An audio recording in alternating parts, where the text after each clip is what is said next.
Halo guys, balik lagi di channel gue, Benny Setiawan. Jadi pada hari ini gue ingin membahas bagaimana prospek saham BBRI di tahun 2021. Sebelum gue membahas bagaimana prospek saham BBRI di tahun 2021 ini, gue ingin memberikan sedikit informasi kepada kalian semua bahwa pada kolom deskripsi video ini terdapat link channel Telegram gue gitu ya. Buat teman-teman yang ingin join di grup channel Telegram gue, silakan aja join di sana karena channel Telegram ini gue buatkan secara gratis alias nggak berbayar gitu ya. Jadi kalian tuh bisa nikmatin untuk join di channel Telegram gue ini secara free gitu ya. Jadi teman-teman juga bisa mengajak atau mengundang saudara-saudara kalian, sahabat kalian, atau kerabat kalian untuk join di channel Telegram ini. Dan buat kalian yang sedang mencari peralatan komputer seperti mouse, keyboard, webcam, speaker dengan merek Logitech, kalian bisa langsung kunjungi aja Tokopedia dan Shopee pada link di deskripsi ini gitu ya. Serta buat kalian yang sedang mencari peralatan kecantikan seperti skincare, toner, facial wash, serum, dan krim dengan merek Everwhite, White Lab, dan something, kalian bisa langsung hubungi aja Tokopedia dan Shopee pada link di deskripsi video ini gitu ya. Barang-barang yang dijual oleh BSL Auto Project dan BSL Auto Gadget ini dijamin 100% original gitu ya. Jadi kalian nggak perlu khawatir kalau ini barang ini palsu atau segala macamnya gitu ya. Barang ini dijamin kok 100% original gitu ya.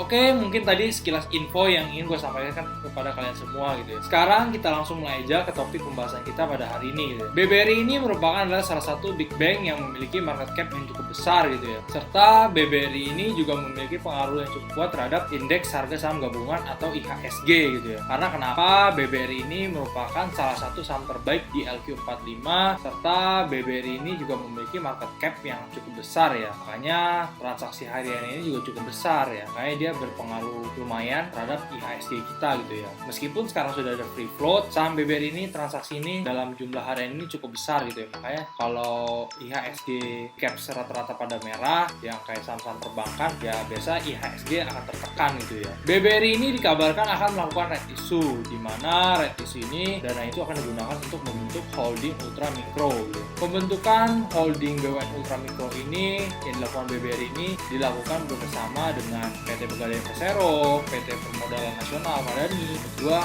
BBRI ini merupakan langkah yang baik ya karena dengan pembentukannya holding BUMN ultra mikro ini maka akan berdampak baik untuk si BBRI ini gitu ya. Serta BBRI ini juga dapat mengembangkan bisnisnya serta kinerjanya yang lebih baik lagi gitu ya. Dengan adanya red issue ini sebenarnya BBRI diuntungkan banget ya menurut gue ya. Karena dengan pembentukan holding BUMN ultra mikro ini dapat memperkuat struktur modal dari BBRI itu sendiri. Dengan semakin kuatnya struktur modal yang dimiliki BBRI, maka semakin kuat BBRI dan BBRI juga makin dapat melakukan ekspansi bisnis lagi ya. Serta BBRI juga dapat meningkatkan penyaluran kredit lagi yang lebih meluas dan lebih merata lagi kepada banyak usaha mikro gitu ya. Karena kenapa market cap yang dimiliki BBRI ini adalah target pasarnya adalah UMKM gitu ya. Dari UMKM mikro maupun menengah gitu ya. Sebenarnya perekonomian Indonesia ini sebagian besar itu didukung dan ditopang itu oleh para UMKM gitu ya. Jadi makanya kenapa market cap-nya si BBRI ini besar banget karena dia itu